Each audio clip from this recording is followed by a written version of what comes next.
They didn't meet the way stories usually describe. No dramatic moment, no sudden spark. Just a shared routine that slowly became familiar. Every weekday morning, the same train, the same carriage, almost the same seats.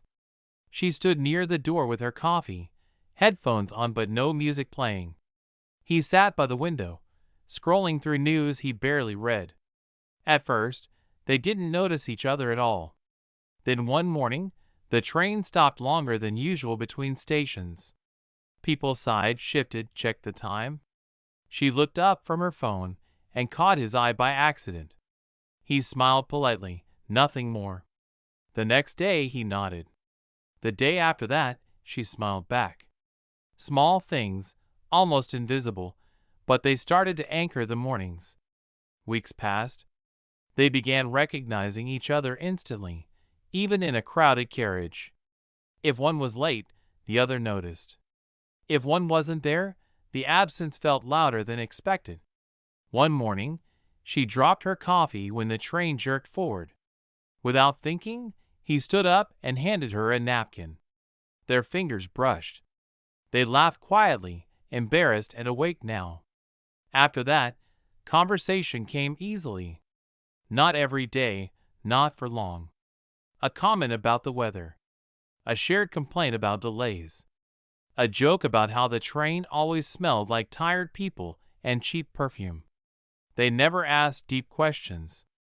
The train wasn't a place for that. It was a pause between lives. One Friday, the train emptied faster than usual. They were the last two standing near the door. He asked where she was going that evening. She answered honestly. He said he was heading the same way. They walked out together, not calling it anything, just extending the routine a few steps further. From then on, some mornings included coffee bought together before boarding. Some evenings ended with messages sent after getting home. They learned about each other slowly, outside the train, but always returned to it. The place where nothing had started loudly, but everything had begun.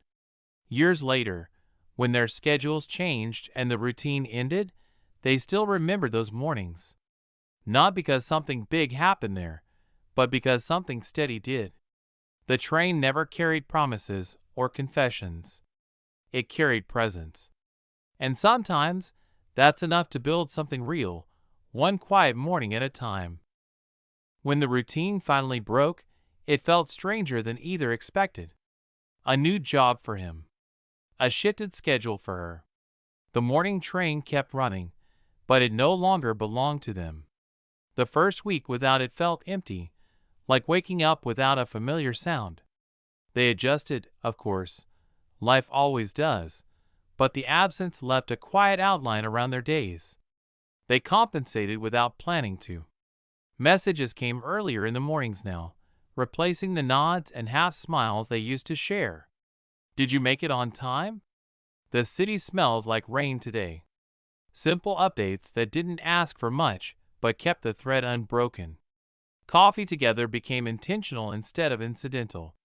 They chose cafes the way they used to choose doors on the carriage, by habit first, then preference. What surprised them was how much the train had taught them. Patience. Attention. How to let a connection breathe without forcing it to declare itself. When disagreements appeared, as they always do, they handled them the way they had learned in that moving space, briefly, honestly, without dragging things into places they didn't need to go. They didn't raise voices. They waited for the right stop to speak. One morning, months later, they took the train together again by coincidence. Different reason. Different destination.